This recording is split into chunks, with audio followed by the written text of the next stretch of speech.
Kongresi i 6 i PDK-s ka mbledhur në Kosovë gjithë faktorin politik shqiptar të Ballkanit, ku mes Ramës e Metës qëndronte vetëm lideri i Bashkimit Demokratik për Integrim në Maqedoni, Ali Ahmeti, një aktivitet që ka unifikuar të gjithë politikën shqiptare në një thirrje, bashkim kombëtar në kufijnë të BE-s. Përfaqësuesi i PD-s, Gerti Bogdani, uroi suksese dhe punë të mbarë në këtë kongres. Edi Rama tha se nuk ka pikën e dyshimit se Hashim Thaçi do të jetë aty kur të nënshkruhet bashkimi i shqiptarëve. Ne përkushtohemi për një demokraci kushtetuese dhe sundim të së drejtës. Ne përkushtohemi për një nderim institucional të së kaluarës sonë. Ne përkushtohemi për unitet kombëtar drejt integrimit evropian.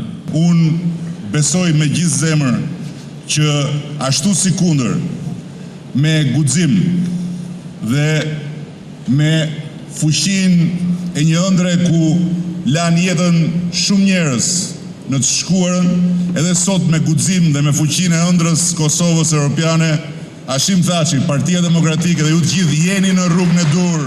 Ndërkaq, Ali Ahmeti nga PD-ja tha se PDK-ja kaloi në përvështirësi të mëdha, por ja doli t'i kryej obligimet kombëtare. Ilir Meta, kryetari i LSI-s, shprehu besimin se lidershipi i Kosovës do t'i çojë përgjegjësitë në vend, pasi tha siç ditë të fitojë në luftë, ditë të fitojë edhe në paqe. Ai uroi suksese Kosovës dhe Thaçit, duke thënë se suksesi është sukses për të gjithë.